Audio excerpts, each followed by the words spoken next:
Mexicaine, ça sera une nation bien nouvelle qui accède. Et donc, ce match qui va débuter dans moins de 2 minutes, le Mexique. Et c'était le premier match du tournoi également, lundi de la semaine dernière, qui avait perdu au pénalty 4-2. L'Arena. Et on espère donc la victoire, l'évolution du score entre la France et l'Angleterre, le match qui a lieu à Saint-Étienne. C'est parti. Pas encore. Faux départ.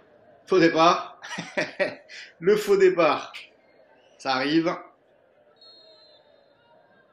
Le deuxième sera le bon. Ça y est, la finale vient de débuter. Les Mexicaines donc qui donnent le coup d'envoi de séance de pénalty. On était ensemble sur Youth Football Arena pour le match de la 3e place.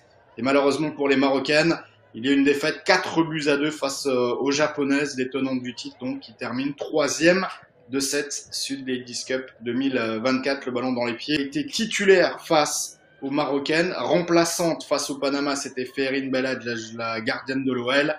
Et finalement, c'est Inès Marquez qui eh bien, est titulaire. Un tournoi tous ensemble pour créer de la confiance, du dynamisme et surtout avoir évidemment plein de sourires et de joie. Le ballon dans les pieds des Françaises avec celui d'un côté droit pour Chosnot.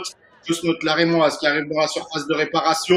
Chosnot une fois, deux fois, Chosnot toujours, le ballon de Chosnot là, tout proche d'ouvrir le score sur un raid solitaire de la joueuse du Stade de Reims. 5 buts en Arkema Première Ligue, cette 5e minute de jeu.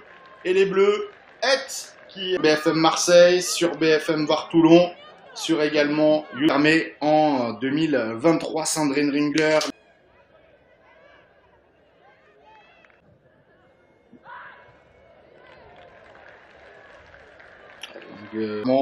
Maëlle Seguin qui récupère ce ballon une fois mais pas la deuxième fois, et attention parce que là elle est toujours regardez au milieu de votre écran, Jade Rastocle, donc petite infériorité numérique, et Alice Marquez bien joué ce soir avec Donas Konapieko et Juliette Mossard. Attention là les Mexicaines qui se rapprochent de la surface de réparation d'Inès Marquez, on recule un petit peu et là tranquillement. Vous avez dit, je vais aller chercher l'information. Pourquoi, par exemple, Marion Levin, alors qui est plutôt dans la défense centrale, là, les latérales droites ce soir, pourquoi, par exemple, ces numéros un petit peu intéressants pour les Mexicaines, avec ce long ballon. Attention, il faut bien se parler. Et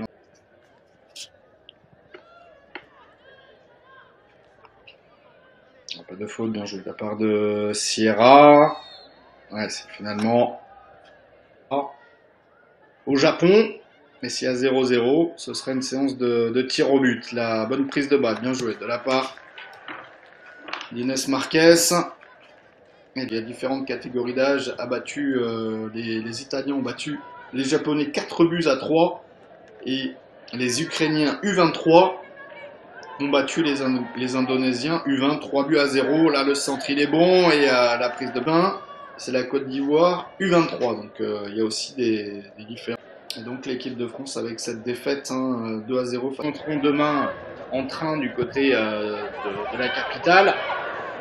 Et les Mexicaines, il y aura un peu plus de temps de vol et de trajet pour rejoindre le Mexique. Attention, là le ballon côté droit, pas faire de faute avec...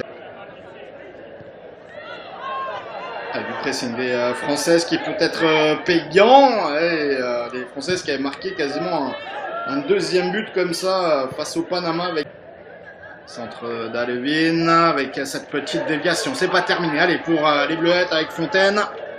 Fontaine avec Sierra qui s'est proposé droitière. Centre lundi, on jouait samedi et joue ce soir. Donc il y a eu un peu plus de jours de récup pour les Mexicaines, et Marion Levin là, qui est fautive. Elle avait pris une équipe de France donc hier qui est en récupération, et hier l'équipe de France qui non, c'est pas Orozco qui a pris un carton, préparer cette finale. Donc pour les Mexicaines, attention à ne pas prendre de but là dans les quasiment 5 dernières minutes. La France qui se dégage. Elle est récupérée peut-être assez grande.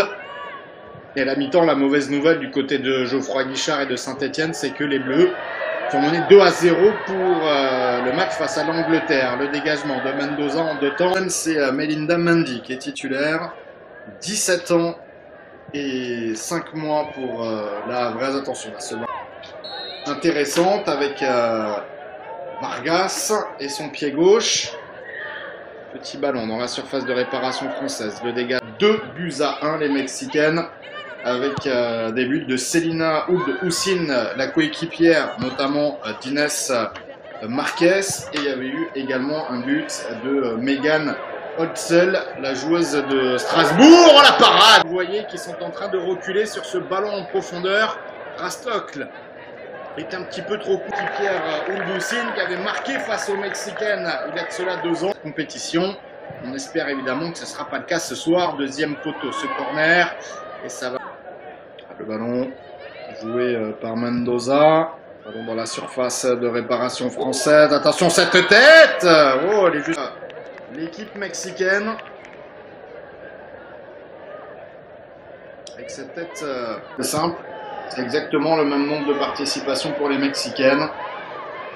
C'est de beaux chiffres hein, pour ces 2 nations. Allez, le petit ballon à droite là pour l'équipe de France avec la frappe. Oh, la parade! La parade et le tir. Place. Ce qui veut dire que Boubou va prendre le côté droit de l'attaque française. Robiliaro et Faefa seront sur ici au Parc des Sports d'Avignon. 800 spectateurs, me dit Mathieu Loricella, un des membres hein, de l'organisation de ce tournoi. Allez, Pauline Ogou qui récupère ce ballon. Elle est fraîche puisqu'elle vient de rentrer. Elle résiste. Pauline Ogou, la frappe! Oh, elle est à côté. L'occasion était belle. Hein. Quasiment 80 minutes de jeu. La tentative de la part de la Strasbourgeoise qui a... Tactique, attention là avec ce coup franc lointain tiré par...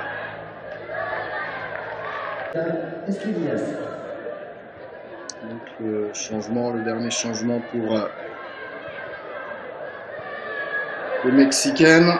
Attention là avec les joueuses de Sandrine Ringler, ce corner tiré après le point de pénalty, Rastokl là et finalement prise de balle impeccable de la part de les Bleuettes là sur le côté droit. Pauline Ogou, une très bonne qualité de centre, ça peut être un lob. Oh, c'était les récompenses individuelles, mesdames et messieurs, pour cette Swift Ladies Cup. Ce maillot mexicain, le corner donc tiré par Marion Alevine, la bordelaise, la girondine comme vous voulez. C'est tendu, c'est dans la surface de réparation, malheureusement c'est dégagé. Jouer cette séance de penalty. Allez, le ballon pour les Françaises, un décalage à droite avec Pauline Ogou. Faut s'appliquer, la Strasbourgeoise. Pauline Ogou, le centre il est pas mal, un peu le premier poteau manqué, c'est pas terminé pour les Bleuettes avec la frappe. Oh, la parade! L'équipe de France, mais malheureusement cette frappe de Chancel et Faefa qui est stoppée, qui sera là hein, et qui va très certainement tirer son penalty. Il avait été la seule à manquer sa tentative concernant les Mexicaines. C'est plutôt l'inverse. Attention, attention, cette frappe, il va falloir dégager. Le ballon bien joué de la part de... une pression. Le long ballon de la part d'Alevine. Évidemment, ce sont les dernières secondes de cette rencontre. Et après, ce sera... Eh bien, ça y est, c'est au présent. Ce sont les pénaltys, mesdames et messieurs, qui vont départager l'équipe de France. Son écran et ce sont les Mexicaines qui eh bien, vont tirer en premier. C'est Frias. Donc à l'occasion d'ouvrir le score. Allez, Inès Marquez, la frappe et la parade. La première parade de la part d'Inès Marquez. Eh bien ça fait du bien. Mais le premier tir de cette séance de pénalty marqué face au Panama. Et là, ça peut faire déjà un petit break pour l'équipe de France. Allez, Pauline Ogou face à Velasco, la frappe et le but. Contre-pied parfait de sa compatriote et plat du pied de ses adversaires.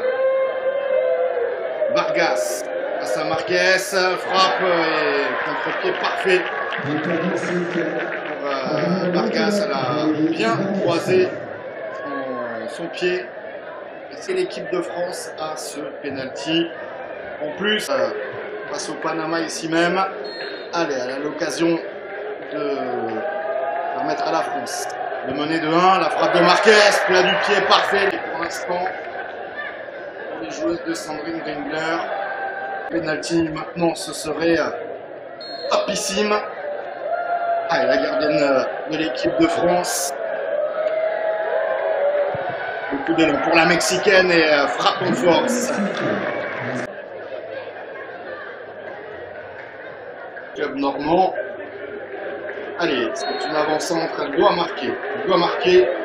Pense à des fois, la frappe, oh, c'est au-dessus.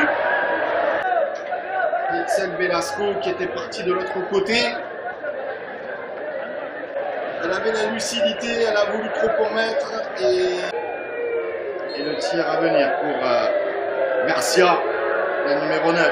Allez, Inès Marquez, il faut le sortir, ce penalty. Et oui, elle l'arrête. Bravo, bravo Inès Marquez. Pour mettre évidemment une grosse pression pour et permettre à la France de mener 3-2. C'est frappé et c'est rentré, c'est magnifique ce Sud Ladies Cup. Penalty directement tiré dans Inès Marquez peut-être, la frappe de... bien joué, de la part de Velasco, frappe en force. Maintenant c'est très simple, compliqué que cela. Très beau penalty de la part d'Itzel Velasco, frappe au tournoi. Si la France et si Maëlle Seguin, la joueuse de Bordeaux, marque, la France gagne le tournoi. Allez, Maëlle la frappe et le but! L'équipe de France qui gagne la Sud Ladies Cup 2024. Quelle victoire au penalty, évidemment, les deux arrêts ont été extraordinaires de la part d'Inès Marquez. L'équipe de France gagne cette Sud Ladies Cup 2024 au penalty. Magnifique, bravo, bravo.